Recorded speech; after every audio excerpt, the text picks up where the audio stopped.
மீண்டும் ஒரு விளையாடிகள் உங்கள் அனைவரையும் சந்திப்பதில் பெருமகிழ்ச்சி. உலகின 19 வயதுக்குட்பட்ட போட்டிகள் இப்பொழுது சிம்பாப்வேயில் நடைபெற்றுக் கொண்டிருக்கிறது என்பது குறிப்பிடத்தக்கது. ஆகவே இன்றைய தினத்தில் இந்திய 19 வயதுக்குட்பட்ட அணியும் நியூசிலாந்து 19 வயதுக்குட்பட்ட அணியும் இடையிலான போட்டி இந்த போட்டித்தொடரில் 24வது போட்டியாக நடைபெற்றது குரூப் பியிலே. ஆகவே புலுவாயோவில் ஆரம்ப இந்த போட்டியை பொறுத்தவரையில் இந்திய 19 வயதுக்குட்பட்ட அணி இந்த போட்டியில் நாணய சுற்று வெட்டுப்பட்டு தமது அணியை முதலாவதாக களத்தடுப்பை தேர்வு செய்தது. அதன் அடிப்படையில் நியூசிலாந்து 19 வயதுக்குட்பட்ட அணி ஹாரியன்மன் 5 ஓட்டங்கள், யூகோ 4 ஓட்டங்கள், ஜோன்ஸ் 2 ஓட்டங்கள், ரெட்டி 10 ஓட்டங்கள், மார்க்கோ 1 ஓட்டத்தோடு மாட்டமிழக்க ஜேக்கப் காட்டர் 23 ஓட்டங்களை பெற்றுக் கொடுத்தார். ஷந்து 18 ஓட்டங்கள், ஷெல்வின் சஞ்சய் 28 ஓட்டங்கள், கேலம் ஷாம்சன் 37 ஓட்டங்களை ஆட்டம் இழக்காது பெற்றிருந்த பிள்ளை 36.2 பந்து வீச்சில் சகல விக்கெட்டுகளிலிருந்து 135 ஓட்டங்களுக்கு சகல விக்கெட்டுகளிலிருந்தது நியூசிலாந்து 19 வயதுக்குட்பட்ட அணி என்பது குறிப்பிடத்தக்கது. இந்திய 19 வயதுக்குட்பட்ட பந்து வீச்சாளர்கள் சிறப்பாக செயற்பட்டிருந்தார்கள் என்பது குறிப்பிடத்தக்கது. RS அம்ரிஸ் 8 பந்துகளில் 1 ஓட்டமற்ற பந்து ஒரு வீசி 29 ஓட்டங்களுக்கு 4 விக்கெட்டுகளை வீழ்த்தி சிறப்பான பந்து வீச்சாளராக திகழ்ந்திருந்தார். ஹனில் பட்டேல் அவருக்கு சாதகமாக பந்து வீசியிருந்தார் என்பது குறிப்பிடத்தக்கது.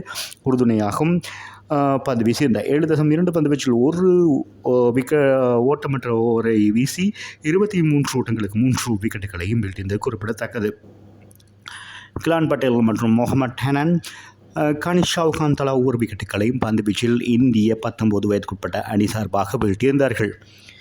ஆகவே 136 ஓட்டங்கள் இலக்காக நிர்ணயிக்கப்பட்டிருந்த வழக்கில் இந்திய 19 வயதுக்குட்பட்ட அணி ஆரம்பத்தோடு பட வீரர்களாக ஹெரான் ஜார்ஜ் மற்றும் சூரியவன்சி ஆடுகள் முனைந்திருந்தார்கள்.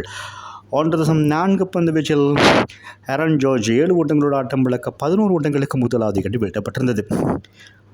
அதன் பின்னதாக 2வது விக்கெட்டுக்காக சூரியவன்சி மற்றும் ஆயுஷ் மாத்ரே சிறப்பான விண்ணப்பம் கண்டிருந்தார்கள் என்பது குறிப்பிடத்தக்கது. அணியின் தலைவராக ஆயுஷ் மாத்ரே பொறுப்புடன் ஆடியிருந்த அதிரடியான ஆட்டத்தையும் தொடர்ந்திருந்தார்கள். இந்த 2 வீரர்களிடையிலான 2வது விக்கெட்டுக்கான இணைப்பாட்டு 30 பந்துகளில் 39 பந்துகளில் 76 ஓட்டங்கள் 20 போட்டிகளை போன்ற துடுப்பாட்டத்தை மேற்கொண்டிருந்தார்கள். அதன் காரணமாக சூரியவன்சி 23 பந்துகளில் 4 ஓட்டங்கள் 2 இடங்களாக 6 ஓட்டங்கள் 3 இடங்களாக அதிரடியாக 40 ஓட்டங்களோடு ஆட்டம் இழந்திருந்தார்.